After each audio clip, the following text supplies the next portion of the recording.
swali moja la mwisho kwamba waimbaji wengi ambao wanaimba nyimbo za Injili kwa saizi hawawezi kwenda kufanya huduma bila kupewa chochote, yani kujitolea kwa ajili ya kumtumikia Mungu. Je, wewe unaionaje hiyo situation hasa kwenye muziki wa Injili? Inategemea na mazingira ambayo mtu anakuwa yupo. Kama mtu ameitwa kwa namna gani, iko msehemu gani. Unakuta mtu yuko Dar es Salaam, mwingine yuko Tunduma. Kwa hapo na kidogo nitakiwa atumiwe nauli. Lakini unakuta kama ni sehemu ya jirani, nitakiwa kujitoa. Ila wao kama wao watajifikiria kama mtu bwana amefanya huduma nani ametubariki ngoja tumpata nauli. Ila kwa upande mwingine muziki unasema japo unasema ni sehemu ya nani kama kumuinua mtu.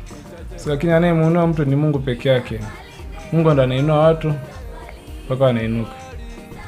Kinachofanya watu wengi kwa hivyo kwamba anakuwa na kazi maalum kufanya anategemea muziki ndio apate, lakini ingekuwa mtu anajishughulisha hizo tamaa zote zisingekuwepo.